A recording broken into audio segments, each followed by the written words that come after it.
All right, I'm on hole number 8 of the Riverside tournament. I'm in Tuesday's qualifying round. Where am I? Let's go to hole number 8. So I just got done watching the video from this from yesterday. I did a practice round yesterday, and with my practice account, with a Kingmaker, let's zoom in just a little. With a Kingmaker and an APOC. I was using a 5, but I think a 4 would get it done. With a Kingmaker, my red line maxed out. Like when I'm fully like max overpower, my red line's like right up in this zone right here. And I gave myself, off of this peninsula, I gave myself 2 and about a half rings to the left. And did a max overpower, max curl shot to try and bring it around this way, and I hit a 2-ring grate on the inside, a 2-ring right, and ended up coming through. And I had some room over here where I just barely with the 2 rings missed clipping the rough right here, and it seemed like it was just a little bit in front of the rough. I took the wind out just to try and standardize the shot to see if it was possible without the wind in. And I think if I would have hit it perfect, I might just have had enough room. But I don't think if I hit it great to the left that I'm going to get through. I think if I hit it great to the left, it's going to end up in the sand. So if I want to fix that, I need to bring it in so that it's only 2 rings off of this surface instead of 2 1/4 or 2 1/2. And that'll give me a little teeny bit more room on the left. But I think the shot's pretty narrow. And on those max OP shots, you really got to hit them perfect. And you want to be super close to perfect. 2 rings, I thought yesterday when I caught it that it was like for sure I was screwed, but it actually worked out. Ring Kingmaker. Apocalypse. And you could probably do better setting the shot up, and you wouldn't have to use probably, I'm not sure how, if you brought out a bigger ball you could get in front of, let me think about that. Like if my red line on a max overpower shot is, I really want to try and get, where I really want to try and get is you're in this zone. Here, let me move that just a little. You're in this zone right here. Where you really want to get is like, so that you can open this up. If you can get in front of this little peninsula right here, then you've got more room on the right to try and bring it through like this, as opposed to having to put so much curl on it. So you could bring out a bigger power ball and try and get up there, but you wouldn't be able to put as much topspin on, I don't think. Yeah, maybe you would, because you're still clipping the rough. A bigger power ball might standardize this a little bit more and make it a little bit easier to set the shot up. But it can be done with a power 3 ball. Well, I'm curious to see like what could happen with a power 5.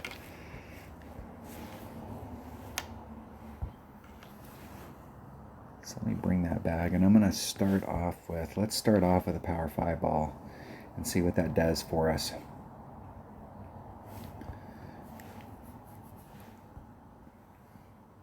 I can always drop down to a Kingmaker and do the max overpower shot. We'll see what it does. I still want to get a little bit of a look at this to see like what, if you hit perfect all the time, lay it up in front, go at it with a minimum short iron, and it's money. It's plus 10% on the wind adjustment. Whatever direction the wind's blowing and whatever level you're playing in a tournament, make sure you set your ball up so you got pure tailwind, and it's money. But if you don't hit perfect all the time, really trying to get over there is good.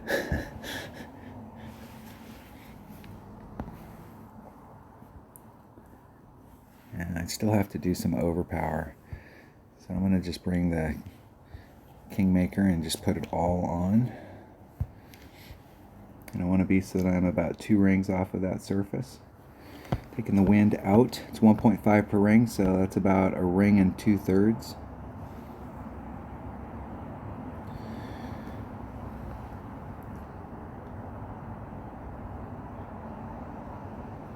Hitting it perfect. Let's see if we can get it through there with a perfect. I moved it in a 1/2 ring.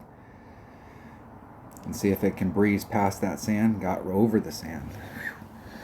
That is, I had more room on the right-hand side, like anything to the left right there, and I would have been in trouble. So really, on that shot, as strange as it may sound, there's no more room for me to move in to the right, unless I want to start pinching myself up on that. Once again, if you hit perfect on max overpower shots all the time, you can move in another ring and only be one ring of separation. But if you hit anything, and at that point, if you hit anything great to the right, you'll end up in the rough.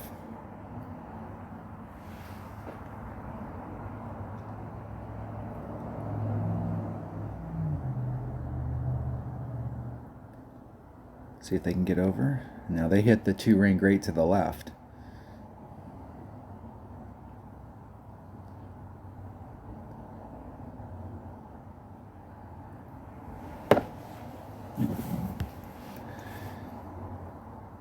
And that went way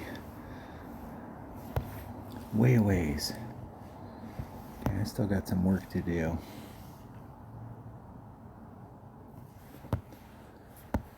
You want to try and get right in the cup. From this distance, wind should not be a factor.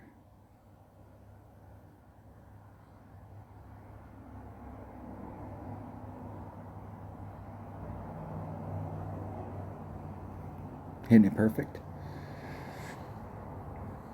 In the hole. Woo! That's what I'm talking about. My goal was to get an eagle on all 3 of the par 4s. On the mid par 4, I was over in 1, but I actually overshot it just a little and dribbled out into the rough and didn't make the rough shot. But I did achieve the goal. I wanted to take that drive shot. That's the second time I've made it. I've ended up in a very similar area.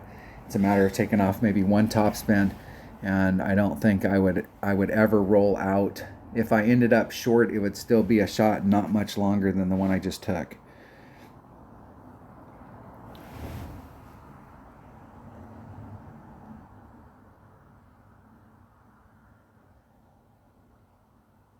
Opponent hits it great.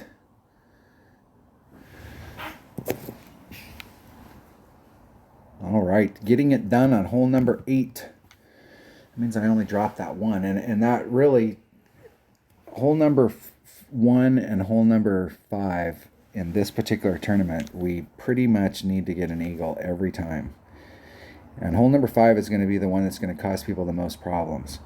So, but there's going to be a pretty big chunk of people at the top that get an eagle on that at least once during the round. And so if you can standardize that, and this hole right here, this is the hardest of the par 4s, only because you got to use overpower to get over there, and it's and it could get out of hand, especially if you hit great to the left like my opponent did. All right, that was hole number 3, or so, excuse me, hole number 8 of the Riverside tournament and Tuesday's qualifying round in the rookie division. Thanks for watching.